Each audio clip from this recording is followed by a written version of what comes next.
ಏಕ ಪ್ರಕಾರವಾದಂಥ ಒಂದು ತೆರಿಗೆ ಕಟ್ಟಿಸ್ಕೊಂಡು ಫಾರಮ್ ನಂಬರ್ 3 ಅಂತ ಇಂಟ್ರೊಡ್ಯೂಸ್ ಮಾಡಿದ್ರು. ನಮೂನೆ ನಂತರ ಫಾರಮ್ ನಂಬರ್ 19 ಏನಿತ್ತು, ಖಾತಾ ಪುಸ್ತಕದಲ್ಲಿ ನೋಂದಾಯಿಸಿರ್ತಕ್ಕಂಥ ಎಲ್ಲ ಆಸ್ತಿ ವಿವರಗಳನ್ನು ಈ ನಮೂನೆ 3ಗೆ ವರ್ಗಾಯಿಸ್ಕೊಂಡು ನಮೂನೆ 3ಯಿಂದ ಅದನ್ನು ಡಿಸ್ಟ್ರಿಬ್ಯೂಟ್ ಮಾಡ್ತಾಯಿದ್ರು, ವಿತರಣೆ ಆಗ್ತಾಯಿತ್ತು. ನಂತರ 2007 ನಾನು ಮುಖ್ಯಮಂತ್ರಿ ಇದ್ದಾಗ ಬಹುಶಃ 2006ಕ್ಕೆ ಈ ಪ್ರೋಸೆಸ್ ಪ್ರಾರಂಭ ಮಾಡೋದು ನಾವು.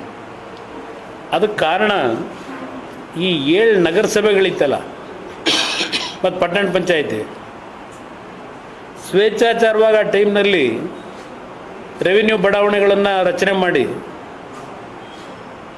ಆಸ್ತಿ ತೆರಿಗೆ ಎಲ್ಲ ವಸೂಲಿ ಮಾಡ್ಕೊಂಡಿದ್ರು ಅನಧಿಕೃತವಾಗೇನೆ. 2007 ಅಂತಿಮವಾಗಿ ನಾನು ಮುಖ್ಯಮಂತ್ರಿ ಇದ್ದಾಗ BJP ಮತ್ತು JDS ಸರ್ಕಾರ ಆಡಳಿತದಲ್ಲಿದ್ದಾಗ ಕೇಂದ್ರ ಸರ್ಕಾರದಿಂದ ಒಂದು JNNURM ಅಂತಕ್ಕಂಥ ಒಂದು ಸ್ಕೀಮು ಪ್ರಾರಂಭ ಮಾಡಿದ್ರು. 5 ವರ್ಷದಲ್ಲಿ ನಗರ ಪ್ರದೇಶಗಳನ್ನು ಅಭಿವೃದ್ಧಿ ಮಾಡ್ತಕ್ಕಂಥದ್ದು. ರಾಜಧಾನಿಯಲ್ಲಿ ಬೆಂಗಳೂರು ಮತ್ತು ಮೈಸೂರು 2 ನಗರ ಚೂಸ್ ಮಾಡಿ ನನ್ನ ಕಾಲದಲ್ಲಿ ಅವತ್ತು ಜೈಪಾಲ್ ರೆಡ್ಡಿ ಅವರು ನಗರಾಭಿವೃದ್ಧಿ ಇಲಾಖೆ ಸಚಿವರು. ಈ 7 ನಗರಸಭೆ, ಕೆಂಗೇರಿ ಪಟ್ಟಣ ಪಂಚಾಯಿತಿ, 110 ಹಳ್ಳಿಗಳನ್ನು ಬೃಹತ್ ಬೆಂಗಳೂರು ಮಹಾನಗರ ಪಾಲಿಕೆಯನ್ನು ರಚನೆ ಮಾಡಿ ಬೆಂಗಳೂರು ನಗರದ ವ್ಯಾಪ್ತಿಗೆ ಇದೆಲ್ಲವನ್ನು ತಂದಿದ್ವು. ವಾರ್ಡ್ಗಳು 198ಕ್ಕೆ 98ರಿಂದ 198 ವಾರ್ಡ್ ಮಾಡೋದು. ನಾನು ಈ 110 ಹಳ್ಳಿಗಳು 7 ನಗರಸಭೆ ಸೇರಿಸ್ಲಿಕ್ಕೆ ಕಾರಣ, ಈ ನಗರಸಭೆಗಳಲ್ಲಿ ಅವ್ರು ಇಷ್ಟ ಬಂದಾಗೆ ಪ್ಲ್ಯಾನ್ಗಳನ್ನ ಸ್ಯಾಂಕ್ಷನ್ ಮಾಡಿ ಯಾವೊಂದು ಮೂಲಭೂತ ಸೌಕರ್ಯಗಳ ವಿಷಯದಲ್ಲಿ ಹುಡುಗಾಟ ಆಡ್ತಾಯಿದ್ರು. ಜೊತೆಗೆ 5 ವರ್ಷದಲ್ಲಿ ಸುಮಾರು 25,000 ಕೋಟಿ ಹಣ ಬೆಂಗಳೂರು ನಗರ ಮತ್ತು ಮೈಸೂರಿನ ಅಭಿವೃದ್ಧಿಗೆ, ಮೈಸೂರು ನಗರಕ್ಕೆ ನಮಗೆ ಹಣ ತೊಡಗಿಸ್ತಕ್ಕಂಥ ಒಂದು JNNURM ಸ್ಕೀಮ್. ಅದು 35% ಕೇಂದ್ರ ಸರ್ಕಾರ, 35% ರಾಜ್ಯ ಸರ್ಕಾರ, ಇನ್ನು 30% ನಮ್ಮ ಸ್ಥಳೀಯ ಸಂಸ್ಥೆ.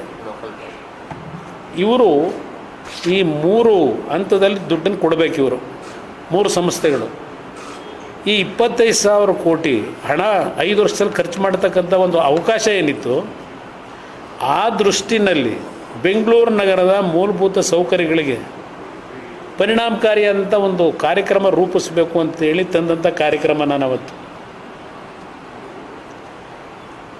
ನಂತರ ನನ್ನ ಅಧಿಕಾರ ಹೋಯಿತು, ಹೊಸ ಸರ್ಕಾರ ಬಂತು. ಅವರು ಯಾವ ಥರ ಮಾಡಿದ್ರು ಅದ್ರ ಬಗ್ಗೆ ಚರ್ಚೆ ಮಾಡೋಕ್ಕೆ ಹೋಗಲ್ಲ ನಾನು.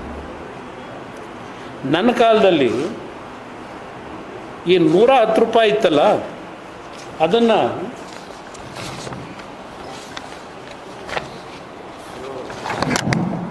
ಎರಡು 2007-11-2017ರಲ್ಲಿ ಇಲ್ಲಿ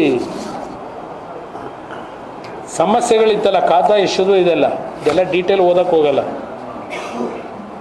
ಬೃಹತ್ ಬೆಂಗಳೂರು ಮಹಾನಗರ ಪಾಲಿಕೆ ಎಲ್ಲೆಯೊಳಗೆ ಬರುವ ಪ್ರದೇಶಗಳ ಪೈಕಿ ಸಾಕಷ್ಟು ಪ್ರದೇಶಗಳು ಇನ್ನೂ ಸರ್ಕಾರದ ಕಂದಾಯ ಇಲಾಖೆ ಆಡಳಿತಕ್ಕೊಳಪಟ್ಟಿರುವ ಕೃಷಿ ಭೂಮಿಯ ಸ್ವರೂಪದಲ್ಲೇ ಹೊಂದಿರುತ್ತವೆ.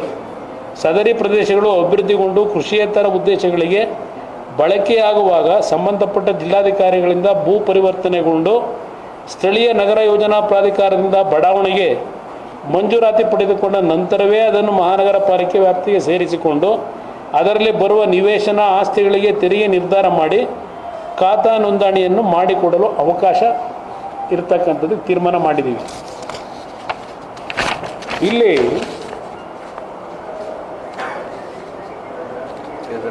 ಇಲ್ಲಿ ನಾವೇನು ಮಾಡೋದು, ನಿವೇಶನದ ವಿಸ್ತೀರ್ಣ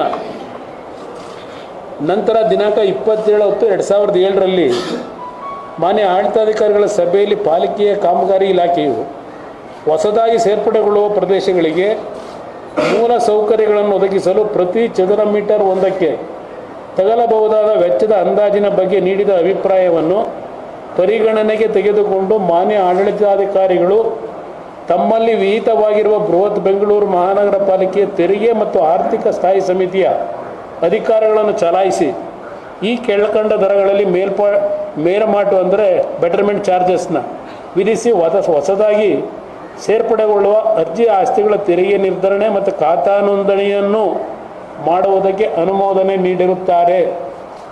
ಇದು 2007 ನಾವು ತಗೊಂಡಂಥ ನಿರ್ಧಾರ.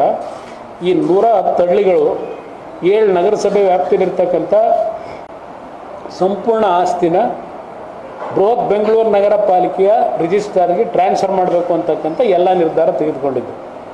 ಆ ಸಂದರ್ಭದಲ್ಲಿ ರೇಟನ್ನು 60 ಚದರ ಮೀಟರ್ಗೆ ಮತ್ತು ಅದಕ್ಕಿಂತ ಕಡಿಮೆ ವಿಸ್ತೀರ್ಣದ ಸ್ವತ್ತುಗಳಿಗೆ 200 ರೂಪಾಯಿ ಫಿಕ್ಸ್ ಮಾಡಿದ್ವು. 60 ಚದರ ಮೀಟರ್ಗೆ ಮೇಲ್ಪಟ್ಟು 120 ಮೀಟ್ರ್ವರೆಗೆ ವಿಸ್ತೀರ್ಣ ಇರ್ತಕ್ಕಂಥದ್ದಕ್ಕೆ 300 ರೂಪಾಯಿ ಮಾಡಿದ್ವು. ಆ 400 ರೂಪಾಯಿ ಬೆಟರ್ಮೆಂಟ್ ಚಾರ್ಜಸ್. ದೆನ್ 120 ಚದರ ಮೀಟರ್ ವಿಸ್ತೀರ್ಣಕ್ಕಿಂತ ಮೇಲ್ಪಟ್ಟ ಸ್ವತ್ತುಗಳಿಗೆ 600 ರೂಪಾಯಿ ಮಾಡಿದ್ವು. ಅದರ ಮೇಲೆ ಒಂದು ಕೋರ್ಟ್ ಹೋಗ್ತಾರೆ.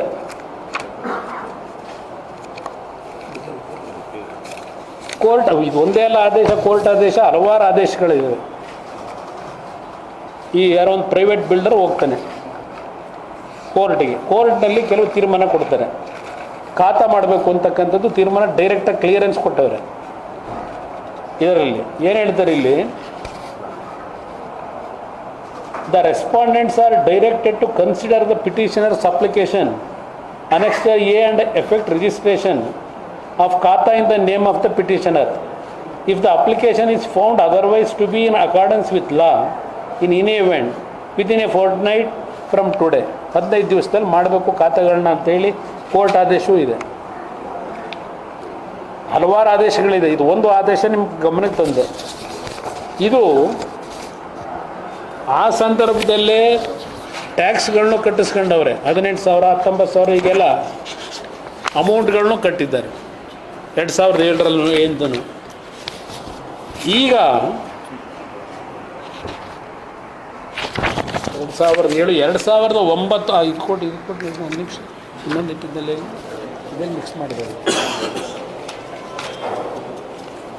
ಇದಾಯ್ತು ಅದೆಲ್ಲ ಆಯ್ತಲ್ಲ. ಇಲ್ಲ ಒಂದು ನಿಮಿಷ ಇಲ್ಲಿ ಒಂದು ಇನ್ನೊಂದು ನೋಟ್ ಶೀಟ್ ಇತ್ತಲ್ಲ,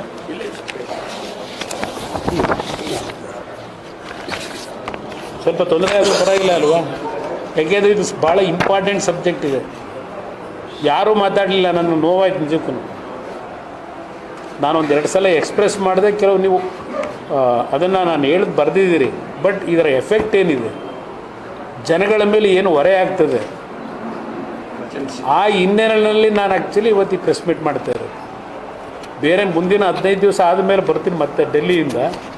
ಆಗ ನಿಮಗೆ ಹಲವಾರು ವಿಷಯಗಳಿವೆ. ಪಾಪ ಇವರು ಯಾವ ಮಟ್ಟಿಗೆ ಜನಗಳನ್ನ ಉದ್ಧಾರ ಮಾಡ್ತಾವ್ರೆ, ಆಸ್ತಿ ಹೆಂಗೆ ನಡೀತಿದೆ ಅವೆಲ್ಲ ಆಮೇಲೆ ನೆಕ್ಸ್ಟ್ ಬರ್ತೀನಿ. ನಿಮ್ಗೆ ಭಾಳ ವಿಷಯಗಳಿಂದ ಪಾಪ ಈಗ ವಿಷಯಗಳೀಗ ನಿಮಗೆ ತಲೆ ಬುರುಡೆದೆಲ್ಲ ಮುಗಿದೋಗಿದೆ.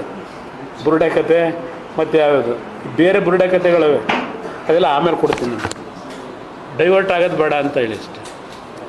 ನಂತರ ಆಮೇಲೆ ಇನ್ನೊಂದು ಮಜಾ ಏನು ಅಂದರೆ, ಇವರು ನೋಟಿಫಿಕೇಷನ್ ಹೊರಡಿಸೋರಲ್ಲ, GBA ಮಾಡಿ ಜನ, ಅದು ಒಂಚೂರು ಹೇಳ್ಬೇಕು, ಅದೇ ಇಂಪಾರ್ಟೆಂಟ್. ಅದು ಇಲ್ಲಿ ಇವರ ಆದೇಶ ಏನಿದೆ,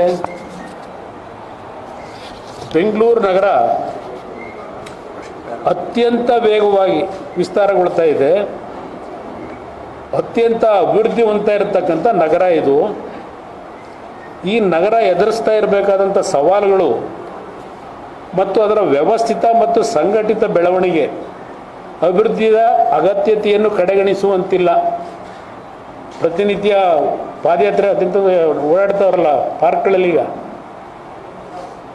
ಎಲ್ಲ ಜನಗಳ ಮಾಹಿತಿ ತಗೋತಾವ್ರಲ್ಲ, ಇಂಥದ್ದು ಬೆಳಗ್ಗೆ ವಾಕಿಂಗ್ ಮಾಡಿ.